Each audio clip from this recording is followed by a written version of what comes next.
Às vezes a gente fica pensando o que a falta do amor faz, né?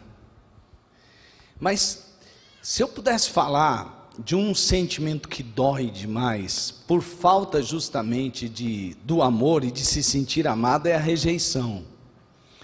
Aliás, esses dias eu estava vendo uma pesquisa de neurociência mostrando que a dor da rejeição, ela nos afeta completamente. Ela nos afeta psicologicamente, ela nos afeta até mesmo neuralmente, né? Nosso cérebro é afetado, nosso mundo cognitivo, comportamental, tudo é afetado. Esse sentimento de desamparo tem gerado, principalmente nesse momento de pandemia, muito estresse, ansiedade, baixa autoestima, e tem ativado gatilhos que estão desencadeando episódios terríveis de depressão, gerando tentativas de suicídios, enfim, é um momento doloroso. E esse sentimento, essa dor que a rejeição nos traz, é algo realmente bastante complicado para vencermos e enfrentarmos essa dor. Por isso que nós percebemos, o ser humano, ele necessita ser amado, ele necessita se sentir pertencente, não é verdade? Talvez por causa disso que histórias de amor assim, tantas elas já foram escritas, e cinema, por exemplo, já expressou grandes histórias de amor, né? Esses dias eu estava vendo sobre as grandes bilheterias, tirado todos os percentuais do número da população e tal. Talvez O Vento Levou, né? Eu não assisti esse filme, não sei se aqui alguém assistiu, mas foi um dos filmes de maior bilheteria do cinema, e depois ele foi reprisado algumas vezes, né? Foi passado pelo computador aí, para ser reprisado a outras gerações. Mas também tem histórias como Romeu e Julieta, né? Quem é que conhece a história de Romeu e Julieta? Já ouviu pelo menos assim? Bastante gente, apesar dela ser uma história já de faz tempo, né? Tem aí filmes mais recentes que contaram a história de Romeu e Julieta, né? Estrelado, por exemplo, por artistas famosos como Leonardo DiCaprio. Então, essas histórias, elas tocam as pessoas. Titanic, um dos filmes mais assistidos também da história recente do cinema, né? Quem não se lembra da famosa cena aí, né? Desse casal, e muita gente chorando, né? Até verdadeiros marmanjões que dizem que homem não choram, estavam lá chorando, né? No cinema. Essas histórias, elas nos tocam, né? Ou quem sabe você se lembra do Superman fazendo a terra girar ao contrário, porque a sua amada havia morrido, né? Então ele queria fazer o tempo voltar para que ela voltasse a existir, porque ele não poderia viver sem aquele amor, o amor da sua vida. Até o Superman, você veja que coisa, né? Pois é, mas de todos os amores, qual é o maior? Qual é a história de amor que realmente é de longe a maior das histórias de amor? Não somente na ficção, mas na vida real, né? Porque na vida real já houve gente que morresse por outra pessoa, já houve gente que, como Tiradentes, por exemplo, oferecesse a sua vida por amor à sua pátria. Mas será que por alguém ruim, por uma má pessoa, alguém ousaria morrer? Será que por uma pessoa que as pessoas olham, as demais pessoas olham e dizem assim, não, gênio, olha só, puxa, até às vezes celebram a morte daquela pessoa? Será que haveria alguém que ousasse morrer pelo pior dos bandidos? Pelo pior dos assassinos? Pelo ser humano que talvez você mais considere assim, sujo, imundo? Pois é, em João no capítulo 3, João capítulo 3, nós vemos Jesus ter um encontro com um homem. Aquele homem era um religioso, e ele sabia muito sobre a história de Israel, a religião de Israel, que Jesus também conhecia muito bem. E aquele homem chega até Jesus e pergunta a ele, ou o questiona a respeito de eternidade, de reino dos céus, de como se faz para um homem entrar no reino dos céus, de como se faz um homem para ter a vida de Deus nele. Aquele homem, ele chega até Jesus sobre a perspectiva de que, porque essa era a narrativa de sua religião, de que um homem ou uma mulher, de que uma pessoa humana poderia, quem sabe, ser merecedora de entrar no reino dos céus. Então ele queria saber o que era necessário fazer para que ele então pudesse entrar no reino dos céus. E essa é a narrativa da religião por pura religião. A narrativa da religião é a tentativa do homem em busca de Deus, e desse homem em busca de Deus fazer coisas e coisas e coisas, e cumprir com ritos e mitos e por aí vai, muitas boas obras, para alcançar o favor de Deus. Então esse homem também traz oferendas, faz sacrifícios, não é? Cria todo um sistema religioso, porque ele diz: se você andar dentro desse sistema religioso, então você pode alcançar o reino de Deus. Essa tentativa da religião é justamente em busca da aceitação, em busca de um amor maior do que esse amor que a gente sente, talvez até e autêntico, de uma afetividade autêntica que a gente sente de um pelo outro, pela nossa nação ou por uma causa. Mas o homem parece querer todo o tempo buscar um amor que seja um amor completo, que o preencha completamente. E por isso aquele homem chega até Jesus e o questiona. E Jesus diz para eles então assim: olha, é necessário nascer de novo. E aquele homem diz assim: mas como assim? Não estou entendendo o que você está dizendo. Eu vou diminuindo, né? Vou voltando, eu nasci, eu estou desse jeito, eu vou ficando, tipo, como chama aquele filme lá, que o cara vai, tem um filme desse, né? Que o cara vai ficando jovem, até virar bebê de novo. Então, como que eu faço, Jesus? Como é que eu vou regredir tanto e voltar para o ventre da minha mãe e nascer de novo?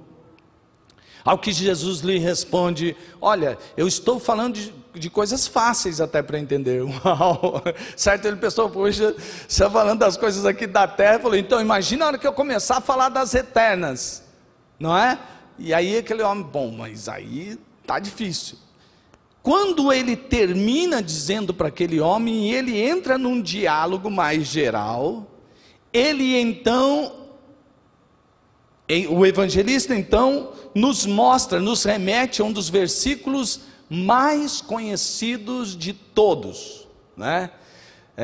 O Salmo 23, claro, né? O Senhor é meu pastor e nada me faltará. É um salmo que é muito conhecido e nós gostamos de recitar bastante, né? Principalmente naquela hora em que a gente precisa de alguma provisão, seja ela material ou afetiva, espiritual ou não, a gente cita. Mas com certeza, porque Deus amou o mundo de tal maneira, aí vai, se você pegar e fazer, não importa qual é a versão que você gravou, todo mundo sabe esse versículo de cor, ou a maior parte dos cristãos sabem este versículo de cor.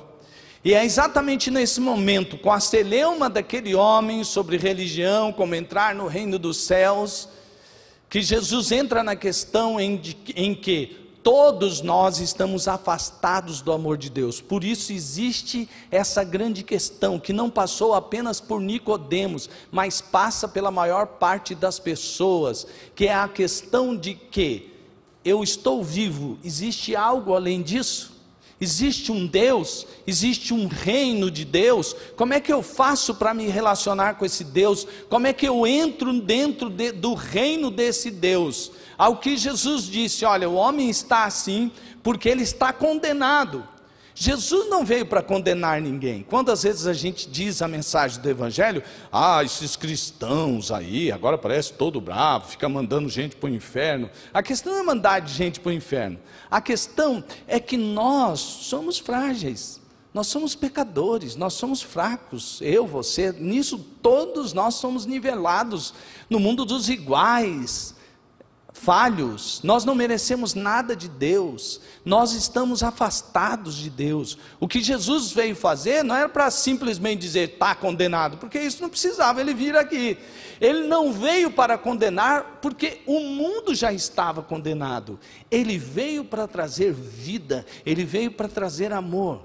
E é justamente nesse ponto, nessa conversa de absolvição, de condenação, de vida, de reino de Deus e religião, e que quer nascer de novo, que então Jesus, através do seu Evangelho, nos entrega também a nós hoje este versículo: porque Deus tanto amou o mundo, que deu, perceba, Deus tanto amou o mundo, que deu o seu Filho unigênito, para que todo o que nele crer não pereça, mas tenha a vida eterna. A primeira característica desse amor maravilhoso de Deus é que esse amor é intenso, é um amor intenso, intenso amor. Havia algo dentro de Deus, sim, lá no seu interior, que o impeliu a fazer algo inimaginável por todos nós. O amor de Deus, ele não é um amor sensacionalista, daquele emocionalismo barato, de um romantismo barato, não é isso. Mas também ele não deixa de ser emocional e afetivo. Algumas pessoas, querendo, até por ver, né, que o amor às vezes é aquela coisa melosa, mas que na prática não funciona, né? Quiseram dizer: não, o amor não é isso, o amor é prático, se alguém ama, faz alguma coisa. Sim, é verdade, inclusive eu uso muito esta frase: o amor é prático, mas o amor ele é integral, ele envolve sim o interior, as emoções. O amor de Deus é assim, ele é integral, ele é afetivo, ele envolve emoções, sentimentos, e é prático. No decorrer da história, a gente sempre percebe esse amor de Deus pela humanidade. Veja lá em Êxodo 3:7, diz assim: disse o Senhor: certamente tenho observado a opressão e a miséria sobre meu povo no Egito, tenho ouvido o seu clamor por causa dos seus feitores, e sei o quanto estão padecendo. Por esse motivo desci, a fim de livrá-los das mãos dos egípcios. Isso daqui é um protótipo do que Jesus faria pela humanidade. Ele está falando o que ele fez com o povo de Israel, que estava escravo dos egípcios, e os egípcios estavam maltratando aquele povo, e aquele povo clamava, aquele povo gritava por socorro, e quem poderia defender aquele povo de um império tão poderoso quanto o Egito? Mas Deus dá a prova do seu amor para com Israel, quando ele interage, ele vai lá e intervém no sofrimento. Sabe por quê? Porque o amor que Deus tem por você, ele é um intenso amor, o que ele tem por todos nós. E sabe, isso envolve Deus na sua totalidade. Deus sente o que você sente, sabia? Deus percebe o que você percebe, ele não está fora da sua luta. Ele não é um Deus, que fica lá de cima com todo o seu poder, olhando, falando: Senhor, talvez eu imagine, mas eu não posso, sei lá, não sou você, né? Não, nosso Deus é um Deus que já foi encarnado, que sofreu, um Deus que se identifica com a dor do explorado, do oprimido, do marginalizado, do sofredor, daquele que está doente, daquele que sofre dor, daquele que passa por luto. O nosso Deus é esse Deus que sente o que você sente, e ele tem um intenso amor por sua vida. Segunda característica, que esse amor de Deus é um amor doador. Todos eu acho que já pregaram, dizem que se não, alguém já não usou essa frase, mas é o que o cristianismo expressa em todas as suas pregações, que a marca maior do amor de Deus é que Ele se entregou. Não existe maior prova de amor do que essa, de alguém entregar-se. Sim, entregou a si mesmo porque Ele amou. A grande marca do amor de Deus é justamente que é um amor doador. Ed Renekiewicz certa vez disse: nunca deu nada quem deu tudo que tinha sem dar nada de si. Nunca deu nada. Aí você pode dizer assim, mas como uma pessoa vai dar de si? Dá de si, sim. A Bíblia diz lá em 1 Coríntios capítulo 13, que eu posso até entregar o meu corpo para ser queimado. Quer dizer, eu tenho uma causa, vamos dizer assim, e alguém diz, se você não desistir dessa sua causa, nós vamos fazer você de um exemplo do que acontece com quem insiste nessas causas. Vamos queimar o seu corpo em praça pública e dizer que todo mundo que seguir esse caminho vai ter esse mesmo fim. E aquela pessoa se entregasse, mas ela não fizesse isso porque isso estava dentro dela, porque isso era algo que fazia parte dela, ela não deu. Paulo estava dizendo, olha, mesmo que nós cristãos nos entregássemos a essa causa, se o amor de Deus não estiver dentro de nós, nada disso tem valor. O amor autentifica todo o significado de afetividade. Só tem autenticidade, a afetividade, quando ela passa pelo amor de Deus, senão ela não é autêntica. Só a pessoa que conhece verdadeiramente o amor de Deus é que sabe o quanto é precioso, o quanto é poderoso, o quanto é transformador sentir este amor. E o que Deus fez, Ele não ficou lá do céu e mexeu uns pauzinhos para que a gente fosse salvo. Ele entregou o seu próprio Filho, o Emanuel, o Deus encarnado, se entregou por nós numa cruz. Existe alguém que já fez isso por você?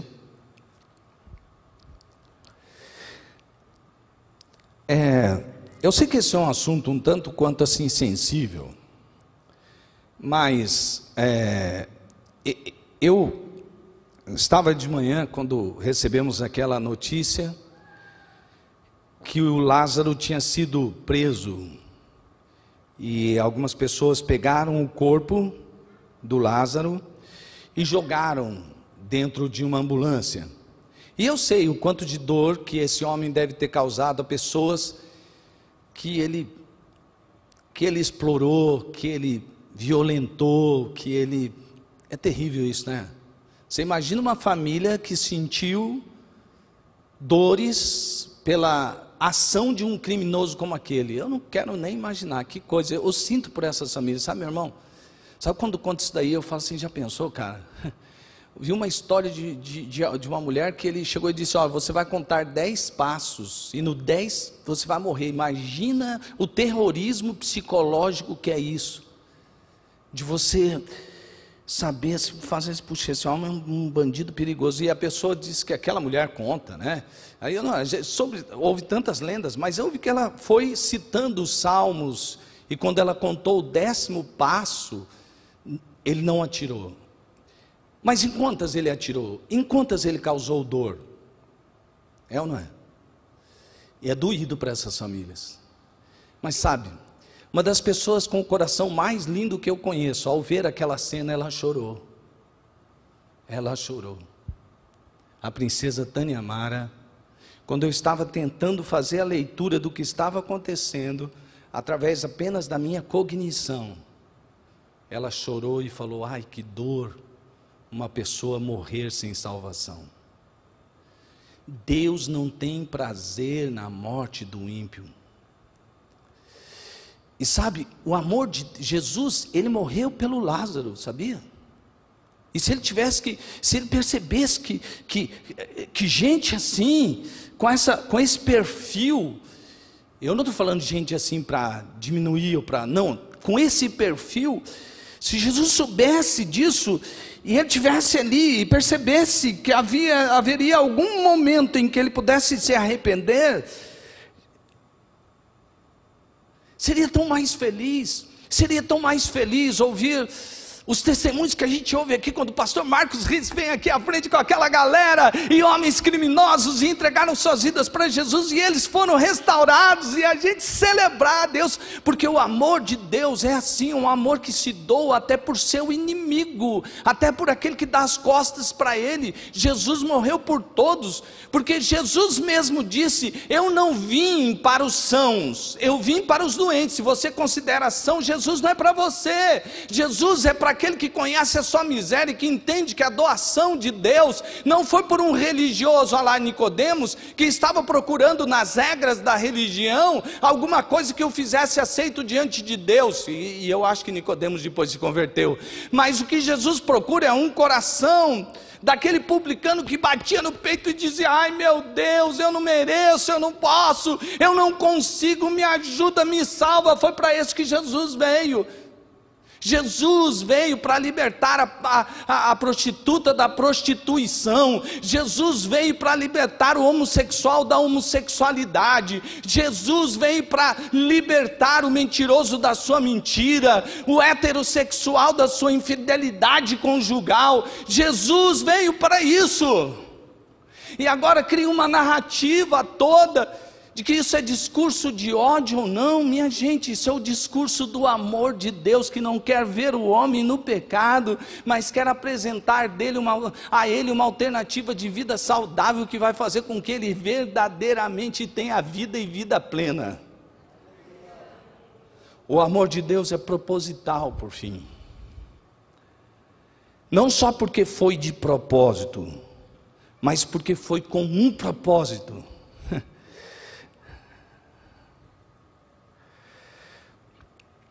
Deus amou tanto o mundo, que deu seu Filho.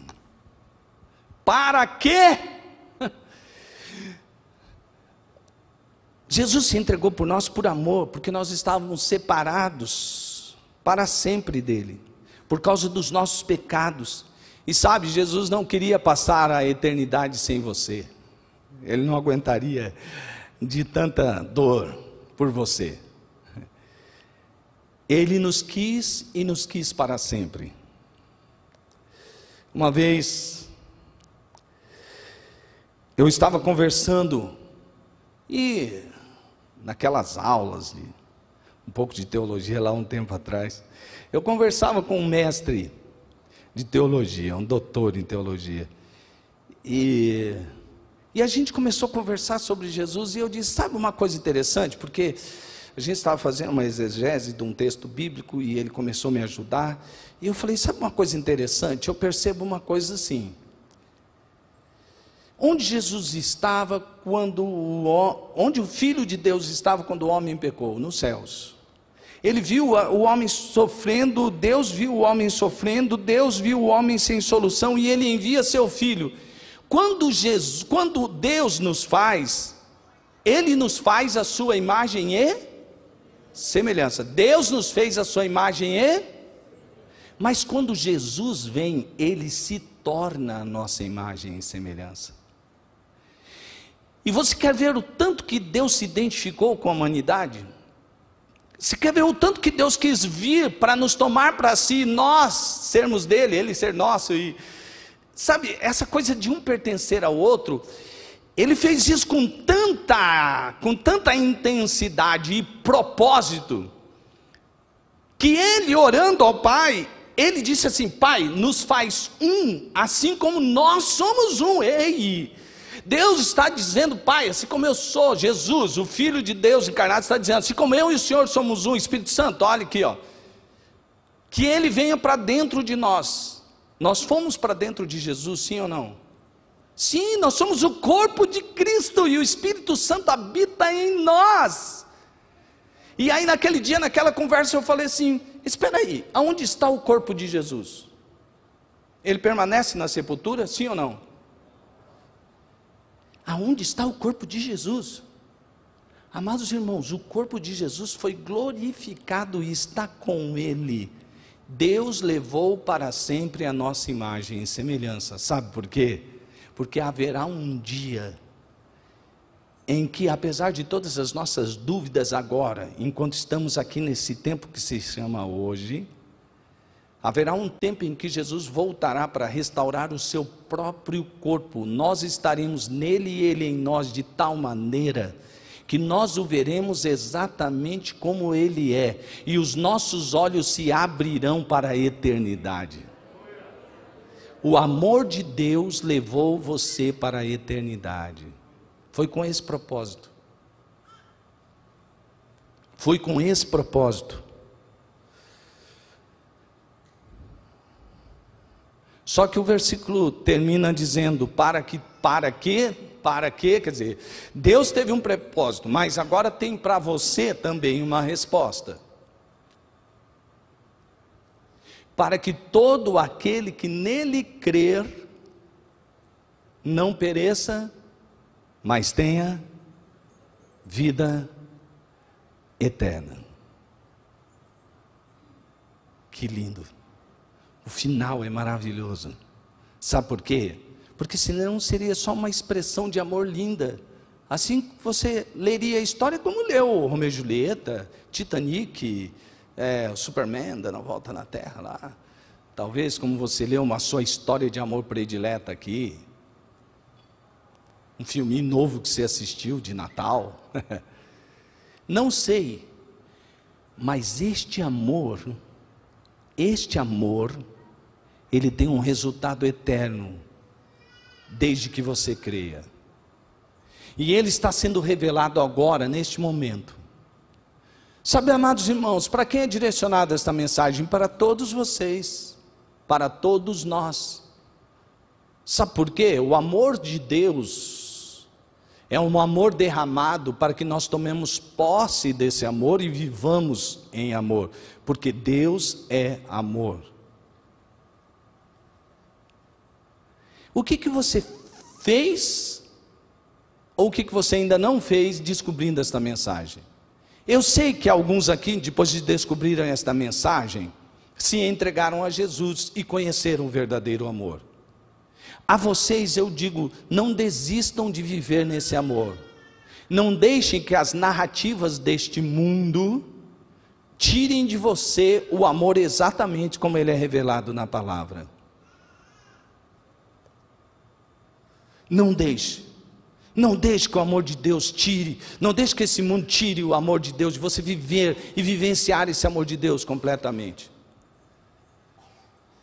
Uma das cenas mais difíceis que eu estou abalado até agora, eu te confesso, né?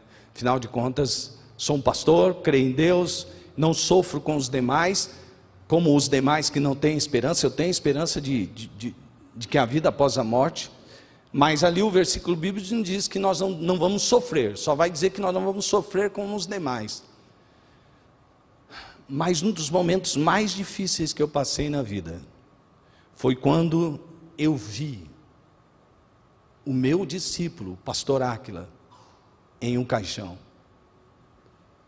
E logo depois ele descendo a cova, e eu vendo a família dele e a igreja, aquilo doeu de rasgar o coração. Fui afetado emocionalmente, tive que vencer, amigos oraram por mim, e pastores oraram comigo, mas foi realmente muito difícil aquele momento.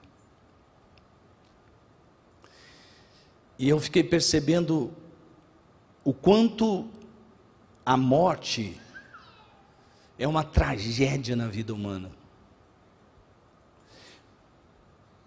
Mas ainda assim, quando a gente tira os olhos das circunstâncias e olha para Deus, a gente pode ver coisas maravilhosas. A pastora Vanessa, sua esposa, no culto fúnebre, ela pregou uma mensagem, e a mensagem se chamava Oferta de Amor. E ela disse que ela oferecia o seu esposo, seu pastor, o pai de seus filhos, do Pedro e da Larissa, como oferta de amor ao Senhor. Porque quando a gente não se entrega aos planos de Deus, e quando a gente não entrega, a gente fica refém de sentimentos que nos roubam todas as demais coisas. E ela foi citando uma porção de coisas que a morte do Áquila poderia tirar dela, inclusive a esperança e até a fé. E ela disse assim: a morte foi uma permissão de Deus, e ela me tomou o Áquila, mas eu só vou entregar o Áquila para Deus, mas eu vou permanecer com a mesma fé, com a mesma esperança, com o mesmo amor. E foi falando uma porção de virtudes que aquele sofrimento não poderia tirar dela. Sabe de uma coisa, meu irmão? Nada, mais nada, nem que há nos céus, ou no inferno, ou nessa terra, ou no mar, nas profundidades, nenhum poder, ninguém, ou uma ocorrência de fatalidade na nossa vida poderá nos separar do amor de Cristo, no amor de Deus que está em Cristo Jesus.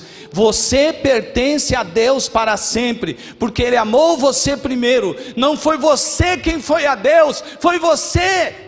Foi Deus quem te achou. Deus não estava perdido, Ele não precisava ser encontrado. O perdido era você, o perdido era eu. E Deus nos encontrou com o seu amor, e Ele nos amou tanto, mas Ele nos amou tanto, que nos deu do seu próprio Filho, para que nós tivéssemos eternidade nele, e que o amor dele se completasse em nós, de tal maneira que nada poderá nos separar do amor de Deus. Amém? Amém. Feche seus olhos para orar.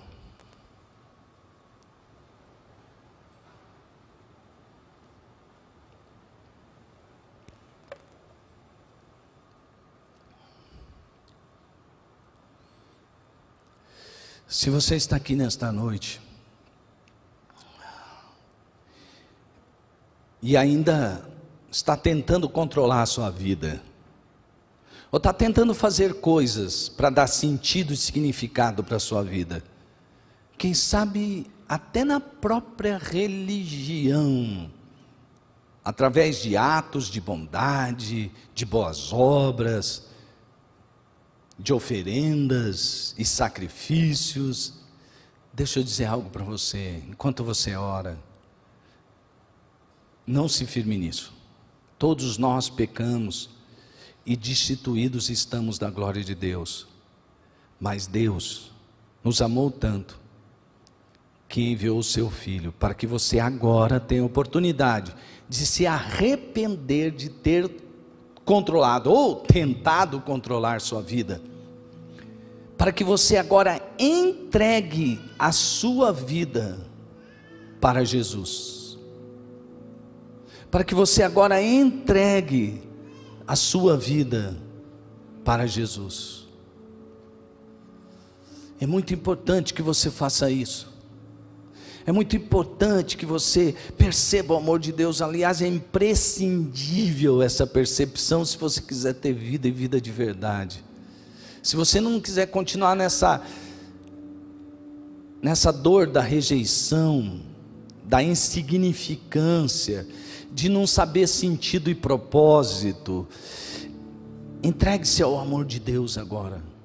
Entregue-se ao amor de Deus agora. Renuncie-se. Jesus disse: se alguém quiser vir após mim, negue-se a si mesmo, tome cada dia a sua cruz e siga-me.